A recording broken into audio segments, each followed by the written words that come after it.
नमस्कार मित्रांनो, आजच्या व्हिडिओमध्ये आपण माहिती घेणार आहोत की पानिपतचं युद्ध झाल्यानंतर फक्त 10 वर्षांमध्ये महादजी शिंदे यांनी दिल्ली कशी काबीज केली। इंग्रजांकडून द ग्रेट मराठा अशी उपाधी मिळालेल्या सरदार महादजी शिंदे यांनी दिल्लीपर्यंत मुसंडी मारून आपला दबदबा निर्माण केलेला होता। महादजींनी 18व्या शतकाचा उत्तरार्ध गाजवला। त्यांच्या कारकिर्दीतील सर्वात महत्त्वाची समजली जाणारी ही दिल्ली मोहीम होती। महादजी शिंदेंनी दिल्लीवरती विजय मिळवलेला होता। महादजी शिंदे हे मुत्सुद्दी मराठा सरदार होते। वडिलांचं नाव शिलेदार राणोजी आणि आईचं चिमाबाई। शिंदे घराणं मूळचं सातारा जिल्ह्यातलं कन्हेरखेडचं।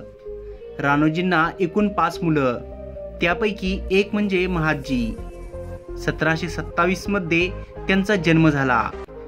वडील राणोजींसोबत मोहिमांमध्ये त्यांना लष्करी प्रशिक्षण मिळालं। राणोजींसोबतच माळवा आणि उत्तरेतल्या मोहिमांमध्ये महादजी सहभागी झाले होते। निजामासोबतच तळेगाव उमरीच्या लढाईनंतर महादजी नावारूपाला आले। 1751 ला औरंगाबाद, 1756 ला साखरखेडले, 1759 ला पंजाब या मोहिमांमध्ये महादजींनी आपली शौर्य दाखवले। पानिपतच्या 3ऱ्या लढाईत सहभागी झालेले महादजी हे जायबंदी झाले होते। पायाला झालेल्या जखमीने त्यांना काहीच अधूपण आलं होतं। हा काळ होता 1761चा। यानंतरच्या काळात महाराष्ट्रात पेशवे हे थोरले माधवराव होते। पेशवे थोरले माधवरावांनीच महादजींना 1768 मध्ये सरदारकी दिली। 1771 मध्ये लगेच महादजींनी दिल्ली गाठली। पानिपतच्या युद्धाने मराठ्यांची अतोनात हानी झालेली होती। माणसं मारली गेली होती। पराभव तर झालाच होता, पण तिजोरीलाही प्रचंड मोठा फटका होता। पानिपतच्या या युद्धानंतर मराठ्यांच्या एकछत्री वर्चस्वाला कळा लागली होती। या पराभवाच्या आणि आप्तांना गमावण्याच्या धक्क्याने नानासाहेब पेशव्यांचा मृत्यू झाला होता।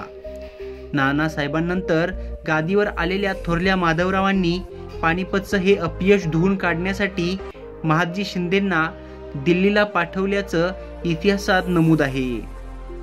महादजींसोबत या मोहिमेत कारभारी म्हणून विसाजीपंत बिनीवाले आणि रामचंद्र कानडे गेले होते। सरदार तुकोजी होळकरही या मोहिमेत महादजींसोबतच होते। महादजींच्या या दिल्ली मोहिमेविषयी बोलताना इतिहास अभ्यासक पांडुरंग बलकवडे सांगतात की त्यावेळी राजस्थानमध्ये राजपुतांनी उठाव केला होता, तर मथुरा भरतपूर भागात जाटांनी बंडखोरी केलेली होती। ती या सगळ्यांनी मोडून काढली। मग त्यांनी झाबेता खानवर, जो की नजीब खान रोहिल्याचा मुलगा होता, त्याच्यावर हल्ला करायला दिल्लीकडे मोर्चा वळवला। दिल्लीचा बादशाह असणाऱ्या शाह आलम याने 1770च्या सुमारास दिल्लीतून पळ काढून बिहारमध्ये इंग्रजांचा आश्रय घेतला होता।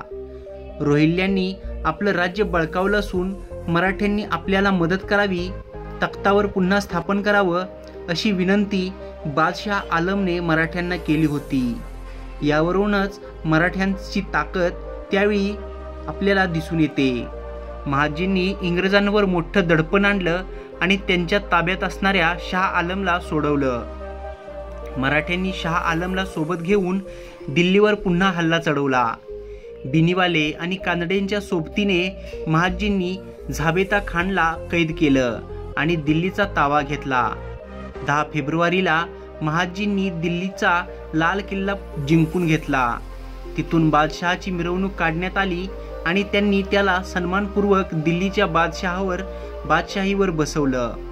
यानंतर नजीब खानाचा बदला घेण्यासाठी पानिपत, सोनपत, बागपत, शामली हा पूर्वी मराठ्यांच्या ताब्यात असणारा भाग पुन्हा जिंकण्यासाठी महादजी शिंदे निघाले।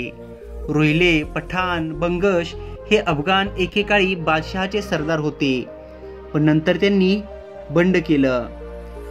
महादजी तुकोजी होळकरांनी कुंजपुरा, पानिपत, शामली भाग जिंकला। हरिद्वार पार करून मराठे फत्तरगड, गोजगड करत नजीब खानाने वसवलेली राजधानी नजीबाबादपर्यंत पोहोचले। नजीबाबाद त्यांनी ताब्यात घेतलं. नजीब खानाची समाधी उखडून गंगेत मिसळत महादजींनी आपला बदला घेतल्याचं इतिहास अभ्यासक पांडुरंग बलकवडे सांगतात. झाबेता खानाने फत्तरगडच्या खंदकामध्ये लपवलेली 30 लाखांची लूट मराठ्यांना मिळाल्याचं देखील इतिहासात नमूद आहे. यानंतर मराठे हे उत्तरेतले बादशहाचे संरक्षक बनले. पंजाब सिंधमध्ये त्यांना चौथाई आणि सरदेशमुखीचा अधिकार मिळाला. पानिपताचा सुभा महादजींचा जावई लाडोजी शितोळेंकडे होता. 1786 ते 87 च्या सुमारास मुसलमान सरदार आणि काही राजपूत राजांनी महादजींच्या वर्चस्वाला धक्का देण्यासाठी बंड केलं. याला लालसोटची लढाई म्हणतात. महादजींच्या सैन्यातल्या स्थानिक उत्तर भारतीय सैनिकांनी यावेळी बंड केलं आणि महादजींच्या सैन्यातून पळ काढला. महादजींनी यावेळेस नाना फडणवीसांकडे मदत मागितली आणि फडणवीसांनी माळव्यातल्या जहागिरीतून मदतीसाठी तिकडचं सैन्य पाठवलं. महादजी शिंदेंनी ही लढाई अगदी अलगद जिंकली. गुलाम कादर हा झाबेता खान रोहिल्याचा मुलगा आणि नजीब खानाचा नातू. बादशहाला संरक्षण देणारे महादजी शिंदे आणि मराठा सैन्य राजपुतांसाठी लढत असताना या गुलाम कादरने दिल्लीचा ताबा घेतला. इतिहास अभ्यासक पांडुरंग बलकवडे सांगतात की गुलाम कादरने बादशाह शाह आलमला कैद केलं. त्यावेळी बादशहाचं वय 70च्या जवळ होतं. 1780च्या सुमारासची गोष्ट आहे. हिंदुस्थानच्या इतिहासातला हा सगळ्यात काळा दिवस मानला जातो. या गुलाम कादरने दिवाने आममध्ये बादशहाच्या जनानखान्याची कुटुंबातल्या सगळ्या स्त्रियांची बेअब्रू केली. गुलाम कादरने बादशाह शाह आलमचे डोळे फोडले. मथुरातल्या महादजींना हे समजल्यावर अली बहादर मस्तानीचा मुलगा शमशेर बहादरचा मुलगा आणि राणी खान पानिपतच्या 3ऱ्या युद्धात महादजींना वाचवणारा भिस्ती यांना दिल्लीला पाठवलं. अली बहादर आणि राणी खान यांनी दिल्ली जिंकली आणि किल्ल्याला वेढा दिला. गुलाम कादर या दरम्यान मेरठला पळून गेला. गुलाम कादरला महादजींनी पकडून आणलं आणि त्याला बादशहासमोर शिक्षा देण्यात आली. यानंतर बादशहाने देऊ केलेली मुतालिकी पेशव्यांतर्फे स्वीकारली आणि ते वकिले मुतालिक झाले. यानंतर बादशहाने गोहत्या बंदीचं फरमान काढलं. उत्तर हिंदुस्थानातल्या वास्तव्याच्या दरम्यान महादजींनी 14 वर्ष मथुरेमध्ये घालवली. तर मित्रांनो, मराठ्यांनी दिल्लीवर जवळपास 2 वेळा विजय फक्त महादजी शिंदेंच्याच कारकिर्दीमध्ये गाजवलेला होता. ही माहिती तुम्हाला कशी वाटली ही कमेंट बॉक्समध्ये लिहा. सोबतच व्हिडिओ आवडला असेल तर व्हिडिओला लाईक करा, शेअर करा व आपल्या मराठी यूट्यूब चॅनलला सबस्क्राईब करायचं बिलकुल विसरू नका. कमेंट बॉक्समध्ये सुद्धा लिहा जय जिजाऊ जय शिवराय. लवकरच भेटू पुन्हा एकदा अशाच नवनवीन इंटरेस्टिंग आणि इन्फॉर्मेटिव्ह व्हिडिओ सोबत. तोपर्यंत स्वतःची काळजी घ्या. जय हिंद, जय महाराष्ट्र, जय जिजाऊ जय शिवराय.